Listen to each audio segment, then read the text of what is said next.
I came home to find my late wife's sewing machine gone, the one she used every single day for 31 years. My daughter-in-law was standing in the kitchen, smiling, and said, "Oh, that old thing? I sold it at the garage sale this morning." "You're welcome, Dad." The clutter was getting ridiculous. I didn't raise my voice. I didn't slam a door. I just set my keys down on the counter, looked at her, and said, "I see." Because in that moment, I already knew exactly what kind of person I was dealing with, and I already knew they had no idea what I was about to do next. But let me start from the beginning. Before the morning, everything changed. Before I tell you what I had planned, I'd be grateful if you'd take a moment to subscribe and let me know where you're listening from. Every story I share is real, and if even one of them reminds you that quiet people can fight back, then it was worth telling. My name is Gerald. I'm 67 years old. I spent 32 years working as an electrician, mostly commercial jobs, schools, and hospitals, and the occasional office building. My hands are rough and my knees don't cooperate the way they used to, but my mind is sharp. People tend to forget that part when they see the gray hair and the slow walk. That's their mistake, not mine. My wife, Carol, passed 4 years ago, ovarian cancer. She fought it for 2 years, with the kind of quiet bravery that made everyone around her feel ashamed for ever complaining about small things. The last gift she gave me was a Tuesday afternoon in October, sitting together on our back porch, watching the leaves come down off the old maple tree she'd planted the year our son was born. She held my hand and said, "Gerald, don't let anybody make you small. You're not built that way." I didn't understand what she meant at the time. I do now. Our son, my son, moved back in 14 months after Carol passed. He was 34 years old, married 2 years to his wife, and they had what he described as a temporary financial situation. His words, not mine. I said yes without hesitation, because that's what I'd always done. The house had 3 bedrooms, more space than one man needed, and I thought maybe the company would help with the silence that had settled into every room since Carol left. His wife was pleasant enough in the beginning. She helped with groceries, kept the kitchen cleaner than I ever had, and made Sunday dinners that filled the house with the kind of warmth I'd been missing. I told myself I was lucky. Not every man in my situation gets to have his family around him. I counted my blessings and kept my mouth shut about the smaller things. The rearranged furniture, the new throw pillows I never asked for, the slow disappearance of anything that didn't match her taste in decorating. Carol's sewing corner was in the small room off the hallway, the one we'd always called the sitting room. Carol had made curtains, quilts, Christmas stockings, Halloween costumes, and more birthday gifts than I could count in that room. The sewing machine was a 1962 Singer that her own mother had passed down to her, and Carol kept it polished and running like new. After she died, I kept that room exactly the way she'd left it, thread still in the needle. The little wooden box of buttons she'd collected over the years still sitting on the windowsill. I wasn't ready to change any of it, and I didn't think I needed anyone's permission to leave it alone. I'd been gone for 3 days, visiting an old friend of mine who lives about 4 hours north, up near the lake country. We go fishing every fall if the weather allows it. I called home once while I was gone, just to check in, and my daughter-in-law said everything was fine. My son wasn't home when I called, which I thought was a little odd since it was a Sunday evening, but I let it go. When I pulled into the driveway late on Wednesday afternoon, I noticed the garage door was open, and there were a few boxes stacked near the curb, the kind you leave out after a garage sale. My chest went tight before I even made it to the front door, but I told myself I was being dramatic. Maybe she'd cleaned out her own boxes.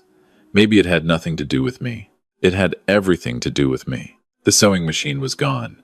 The little button box was gone. The quilt Carol had been working on when she got sick, half-finished, folded over the arm of the chair the way she always left it, was gone. The whole room had been swept clean and repainted, a shade of pale blue I'd never agreed to, and in the corner where the singer had sat for 4 years, sat a small white desk with a laptop computer and a ring light. She'd turned Carol's sewing room into a home office. I stood in the doorway for a long time. I didn't trust my voice yet, so I didn't use it. I walked to the kitchen, set my bag down, and stood at the counter. She came in from the backyard a few minutes later, carrying an empty cardboard box, and that's when she said it.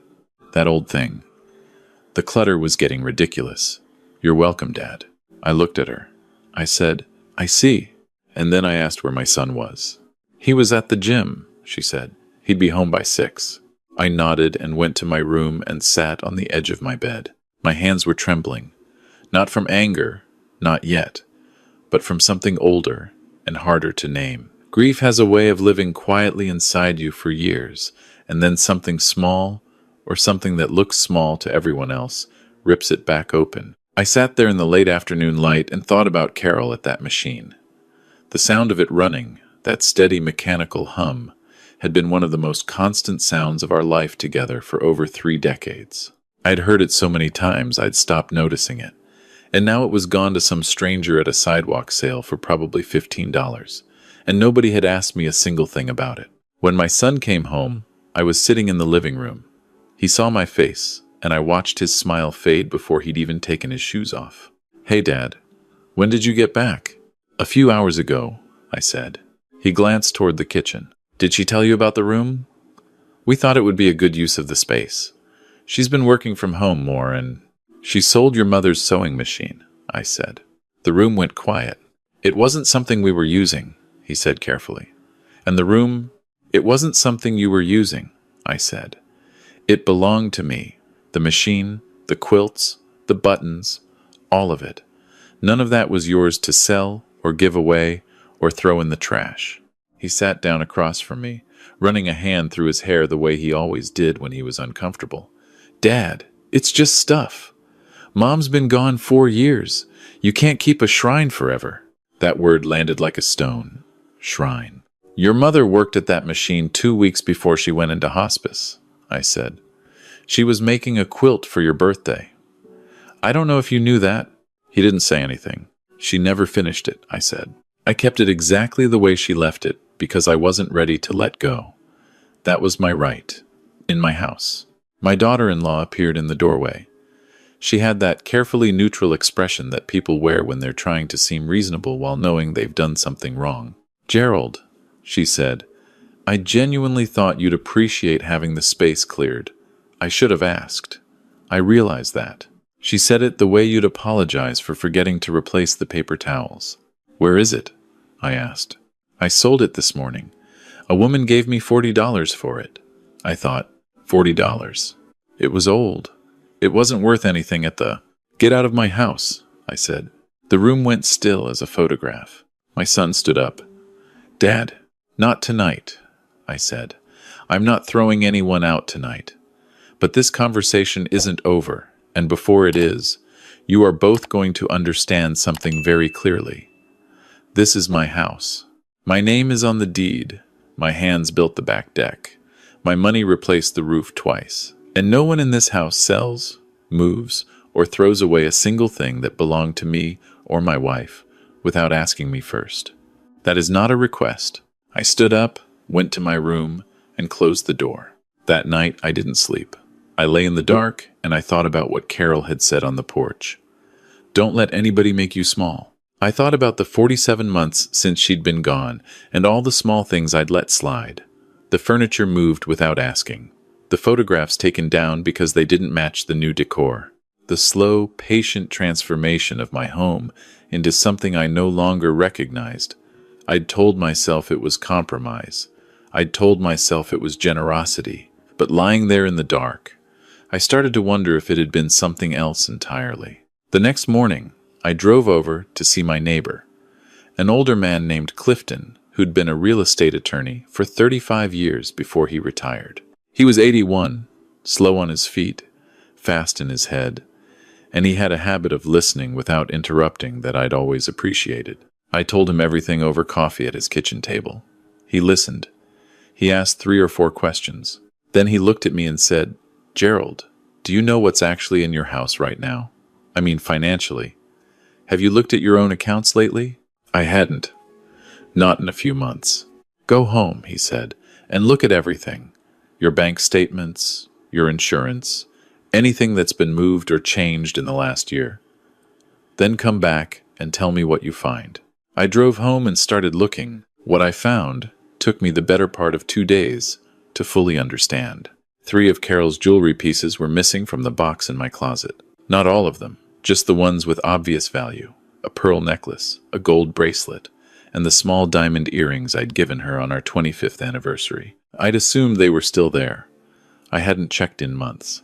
2 of my father's woodworking tools, a hand plane, and a set of chisels he'd brought over from Tennessee when I was a boy, were not in the garage where they'd always been. I'd assumed they were simply moved. They weren't anywhere in the house. And then I found the credit card statement. It was mixed into a pile of papers on the kitchen counter, already opened, for a card in my name that I had not applied for. The balance was $11,000. The charges went back 7 months. Restaurants, online shopping, a weekend hotel stay, a furniture delivery to an address I didn't recognize. My hands went cold. I sat at the kitchen table with the statement in front of me, and I breathed very slowly. In through the nose, out through the mouth, the way Carol used to tell me when I was getting worked up about something. Slow down, Gerald. Think first. I thought first. That evening I went back to Clifton's house with everything I'd found. The credit card statement. The list of missing items. Photographs I'd taken of empty drawers and bare walls and the garage shelves where my father's tools had been. He looked through it all, made a few notes on a legal pad, and said nothing for a long time. Gerald, he said finally, do you want to know what I think is happening here? I think I already know, I said. Then you know this isn't carelessness. This has been going on too long and involves too many things. Someone made decisions about what was worth taking and what wasn't. That's not an accident. That's a system. My son, the boy I'd taught to change a tire and check his oil and treat people with decency, standing in front of me with his eyes on the floor while his wife apologized for $40. I didn't say anything to either of them that night. I went to the hardware store the next morning and had new locks put on my bedroom door and on the room where Carol's sewing corner used to be. I put the credit card statement in a folder, and I started a new folder, one document at a time, photographs and dates and amounts and notes. Then I called my daughter. My daughter, Renee, is 3 years younger than my son, and about 100 years more clear-eyed. She'd never fully trusted my daughter-in-law, had said so plainly at the wedding, and then kept her opinion to herself after that because she understood it wasn't her life to manage. She lived in Nashville, 3 states away, working as an accountant. When I told her what I'd found, she went quiet for a moment, and then she said, Dad, send me copies of everything, all of it. I'm coming this weekend. She came on Friday. By Saturday afternoon, she had a picture of things that made the credit card statement look like the beginning of a much longer story. My son had been depositing small amounts of cash into an account I didn't know about. Amounts that corresponded closely to the missing jewelry and the tools, and a few other items I hadn't even noticed yet. The new account had been opened 11 months ago. Renee found this not through any illegal means, but because my son, it turned out, had accidentally used my home address for the paperwork, and a statement had arrived in my mailbox 3 weeks earlier that I'd set aside without opening because I didn't recognize the account number. She spread everything out on the dining room table on Saturday evening and walked me through it page by page. When she finished, she looked up at me with her mother's eyes. Dad, she said, this is theft. Not a misunderstanding. Not a bad judgment call. Theft. I already knew. But there's something different about hearing it said clearly by someone who loves you. That night, after my son and his wife came home from wherever they'd been, I asked them both to sit down at the dining room table. Renee sat beside me. The papers were face down on the table. My son looked wary. My daughter-in-law looked confident. The way people look when they've rehearsed a conversation in their heads and believe they already know how it goes. She was wrong about how it was going to go. I turned over the papers, one at a time. The credit card statement, the account statements, the photographs of missing items. My son's face changed with each page. His wife went very still. I'm going to ask each of you one question, I said, and I want you to think carefully before you answer. I looked at my daughter-in-law first. Did you take Carol's jewelry from the box in my closet? Silence. Did you open a credit card in my name? More silence. I turned to my son. Did you open that account? He looked down at the table. His jaw was working like he was searching for words that weren't there. I needed it to be separate, he said finally. Just until we got stable. Stable, Renee repeated quietly. I put my hand flat on the papers. You opened a fraudulent credit account in my name. You have been selling my property without my knowledge or consent. In some of those items were things that belonged to your mother. I paused. I want you to understand what I'm holding right now. This is enough to go to the police tonight. My daughter-in-law's voice came out thin. Gerald, we can explain. I'm not asking for an explanation, I said. I'm giving you a choice. I looked at both of them steadily. You have 48 hours to move your things out of my house. Renee has prepared a document for you to sign, which acknowledges the account in my name and sets up a repayment schedule. You sign it tonight, you leave peaceably, and I won't involve law enforcement. You refuse, or you leave without signing, and I call the detective I already spoke with this afternoon. My daughter-in-law's face went white. You already called. I made a phone call. Yes. My son raised his eyes. They were red. Dad, I'm sorry. I know that doesn't fix anything. She said it was just borrowing, that we'd replace everything before you noticed. I looked at him for a long moment. This was still my boy. The same kid who used to fall asleep in the back seat on long drives and wake up confused and reach for my hand without even thinking about it. That didn't disappear, but it didn't erase the rest of it either. I believe you're sorry, I said. But sorry doesn't return your mother's jewelry. Sorry doesn't unring that bell. I slid the repayment document across the table. Sign it. They signed. Renee had it notarized the following morning. The 48 hours passed in a strange, heavy quiet. My daughter-in-law packed efficiently and without looking at me. My son packed slowly. On the morning of the second day, when the last box was in the car, he stood at the front door with his hands in his pockets and said, "Are we done? As a family?" I thought about that for a moment.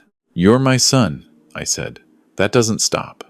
But this chapter is closed, and the next one starts with honesty.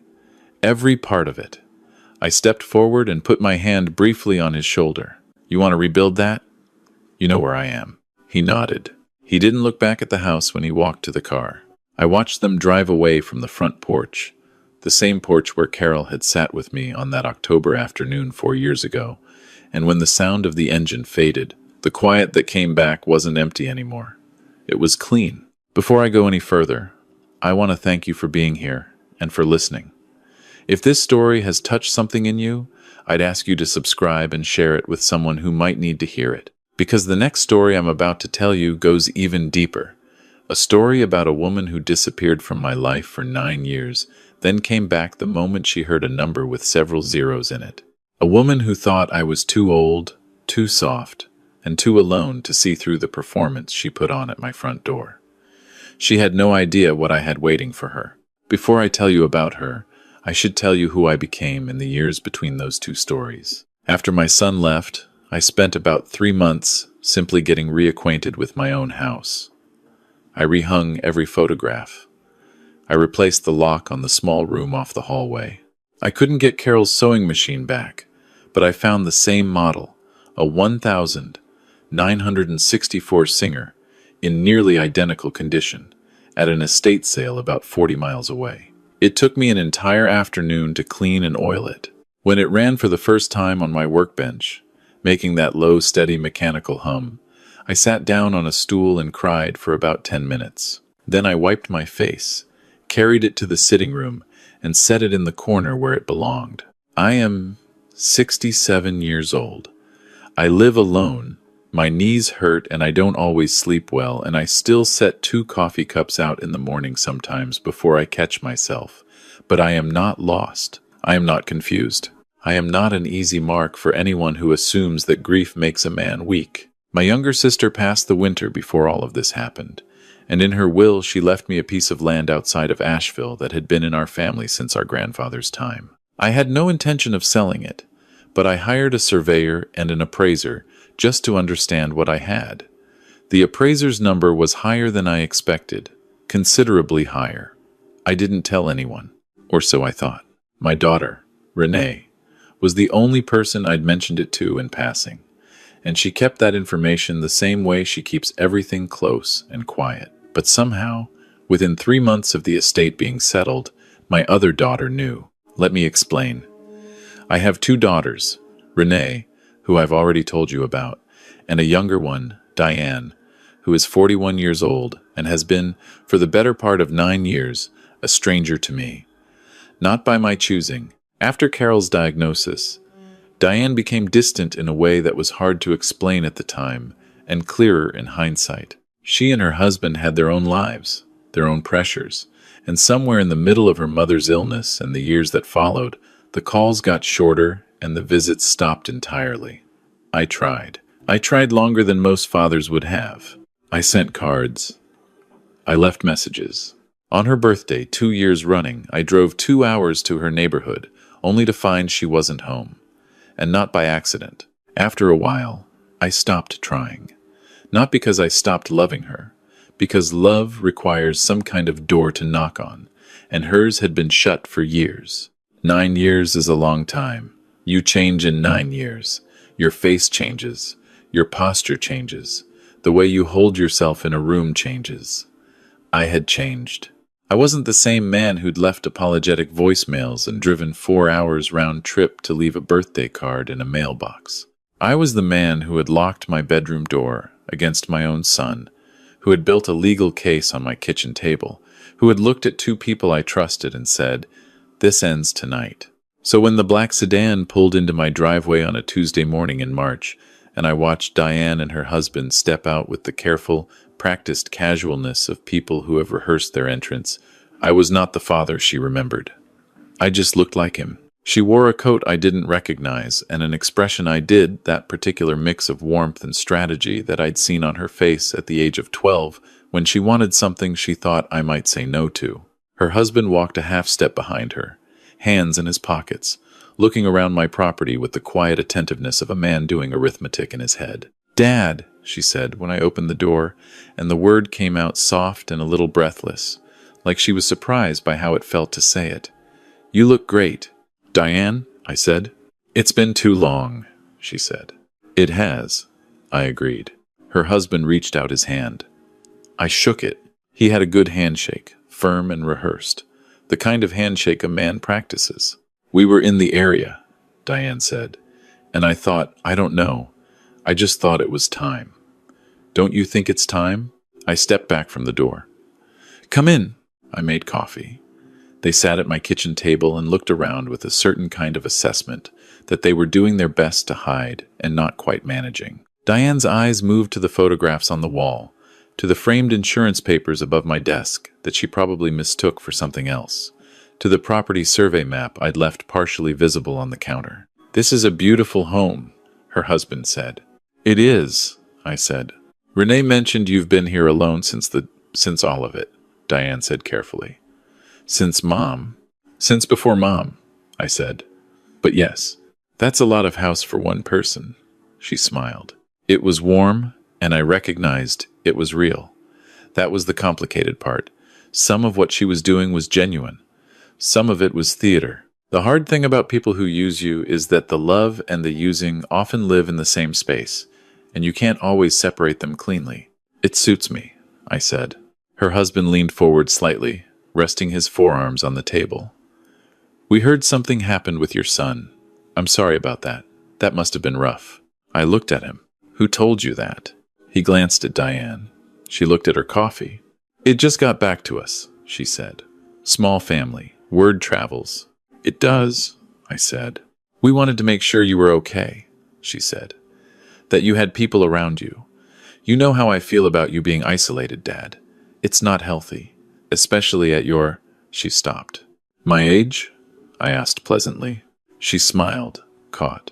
"I was going to say, especially with everything you've been through." I nodded slowly. The coffee was getting cold. Outside, a cardinal landed on the back fence and sat there for a moment before lifting off again. I watched it go. "Why are you here, Diane?" I asked. She blinked. Her husband shifted in his chair. "I told you. I know what you told me," I said.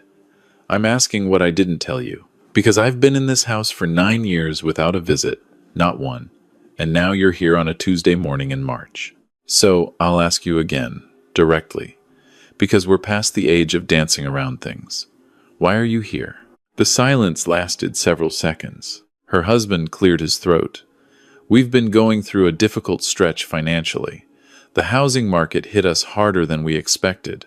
We had a couple of investments that didn't. How much? I asked. Dad, Diane started. How much? I repeated. Her husband looked at the table. We're behind on the mortgage.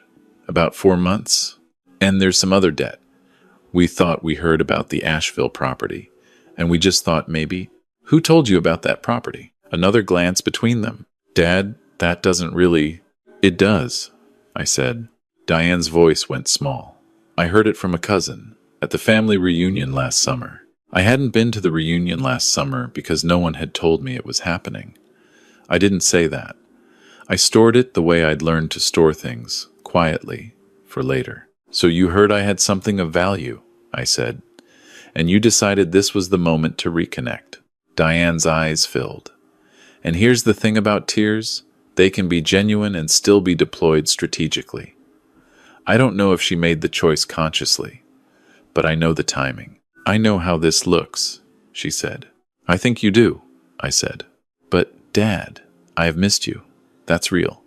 Whatever the circumstances are, whatever brought us here today, I have genuinely missed you. I believed her. That was the hardest part of all of it. I believe you, I said. She reached across the table for my hand. I let her take it. Then help us, she said quietly. Please. I looked at her for a long moment. She was 41 years old. She had crow's feet at the corners of her eyes and a tiredness in her face that hadn't been there 9 years ago. She was my daughter, Carol's daughter. Whatever else was true, that was true. I took my hand back slowly. I'm going to tell you something, I said, and I need you to hear all of it before you respond. She nodded. I stood up and walked to my desk. I opened the middle drawer and took out a folder, thinner than the one I'd built against my son, but precise. I carried it back to the table and set it down without opening it. After your Aunt Margaret's estate was settled, I said, I had a conversation with Clifton, my neighbor, who practiced real estate law for over 3 decades. He recommended that I document my assets carefully. I followed his advice. I also had a conversation with a financial advisor about protecting those assets from any claims that might arise, legitimate or otherwise, from family members. Her husband's face had gone carefully blank. I also had a conversation, I continued, with a private investigator named Howard, who did some background research for me as a precaution. Howard is very good at what he does. I opened the folder. He found that your mortgage is not 4 months behind. It is 7 months behind, and there is a lis pendens filed against the property. He also found that your husband's former business partner filed a civil claim against him last year for misuse of company funds. That case is still pending. The kitchen was completely silent. I also found, I said, turning to the last page, that someone hired a notary service 3 months ago to request a copy of my current will from the county clerk's office. That request is logged. Howard got me the name on the request. Diane's face had gone pale. Dad, was it you? I asked. Not loudly, not accusingly, just a question. She didn't answer, which was its own answer. I closed the folder. I folded my hands on top of it and looked at both of them. Here's what I want you to understand, I said. I am not a wealthy man. I am a comfortable man. There is a difference. And whatever I have, whatever that property is worth, however my affairs are organized, that is my business, not yours. And it will be distributed according to my wishes when the time comes, which is not now and is not your decision. Her husband opened his mouth. I raised one hand, just slightly, and he closed it again. I also want you to understand, I said, that the 9 years you spent away from this family cost something. Not something I'm going to hold over you forever, but something real. And a single Tuesday morning visit, even a genuine one, does not balance that account. Diane was crying quietly now, her hands flat on the table, not reaching for anything. I'm not going to give you money, I said. Not today, and not as a transaction for your presence in my life. That's not what love is. I paused. But I'm also not going to send you away and tell you we're finished.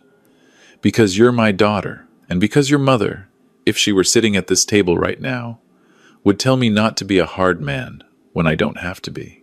I stood up again and walked to the counter. I wrote down a name and a phone number on a piece of paper and brought it back. This is a housing counselor who works with families facing foreclosure. She's very good. She helped a family on this street 3 years ago and they kept their home. I set the paper in front of Diane. Call her this week. Not next week. This week. And your husband needs to address that civil claim. Not ignore it. Not delay it. Address it. Clifton has a referral. He said he'd pass along if needed. It won't be cheap, but it will be cheaper than letting it sit. Her husband looked up at me for the first time in several minutes. And, I said, sitting back down, if you want to rebuild something with me, you do it right. You call. You visit when you say you're going to visit. You show up at Christmas without me having to ask. You treat this relationship like it matters, not like it's a resource. I looked at both of them steadily. If you can do that, genuinely do it, then we have something worth building. If you can't, then today is a courtesy call, and we both know it. Diane picked up the piece of paper I'd given her. She held it in both hands and stared at it. Why are you doing this? She asked quietly. After everything? Why are you being this? She stopped. Kind? I offered. She looked up. Her eyes were red. Your mother asked me not to let grief make me into something small, I said. I've spent 4 years trying to figure out what she meant by that. I think what she meant was this. Grief can make you afraid. It can make you tight and closed and suspicious. Or it can make you clear. It can strip away all the things that didn't matter and leave you with only the things that do. I gestured at the room. This house. The people I love. The truth. Those are the things that matter. Not being right. Not making people suffer for what they've done to me. Just the truth. Diane stood up from the table. She walked around to my side and stood there for a moment, and then she put her arms around me the way she used to when she was small, her face pressed against my shoulder. I sat very still. After a moment, I put one hand on her back. Her husband said nothing. He stared out the window at the backyard with the expression of a man reassessing a situation he thought he understood. After she pulled back, she wiped her face with her sleeve and said, I'm going to call the counselor. Good, I said. They left about an hour later. I walked them to the car. Diane hugged me again at the door of the sedan and said she'd call at the end of the week. I told her I'd answer. I stood on the porch and watched them back out of the driveway and down the street. The cardinal came back to the fence post, sat there for a moment, and disappeared again into the tree line. I went inside and washed the coffee cups. I put the folder back in my desk. I walked down the hallway to the small room, the one that was Carol's, and I stood at the doorway the way I sometimes do, looking at the singer in the corner, at the button box I'd bought to replace the one that was gone, at the half-finished quilt someone else had started on a frame in the back. I haven't become a man who forgives easily. I've become a man who forgives deliberately. There's a difference. One is weakness, wearing the costume of grace. The other is a choice you make with your eyes open, knowing full well what it costs and deciding to pay it anyway, because the alternative is carrying something heavy for the rest of your life. My son calls on Sundays now. Not every Sunday, but most. We talk about small things, the weather, a baseball game, a repair he's making to his apartment. We haven't talked about what happened in any depth, not yet. Maybe someday, maybe not. Some things don't require a full excavation to be laid to rest. Diane called the housing counselor. She told me when she called at the end of that same week. They kept their house.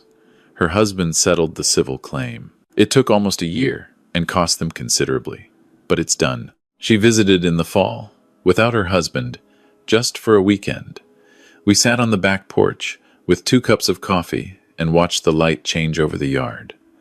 We didn't talk about the Tuesday in March. We talked about her mother, about things she remembered from when she was little, about the quilt on the frame in the back room. I told her Carol had started it for someone and never finished it. She asked if she could learn to finish it. I said yes. There's a lesson in all of this, if you're looking for one, though I'm not sure I'm the right man to be handing out lessons. What I know is this. Growing old does not make you a smaller target. It makes you a more experienced one. The people who assume otherwise, who look at the gray hair and the slow walk and the quiet mornings and think they see something easy, have made a calculation error. Because what age gives you, if you let it, is patience. And patience, in my experience, is the sharpest thing a person can carry. They thought they were dealing with an old man who wouldn't notice, wouldn't fight back, wouldn't be ready. They were wrong. Every one of them was wrong. Tell me in the comments, would you have handled it the same way? And if you haven't already, subscribe to Arcane Vengeance for more stories like this one, because the quiet ones always have the most to say.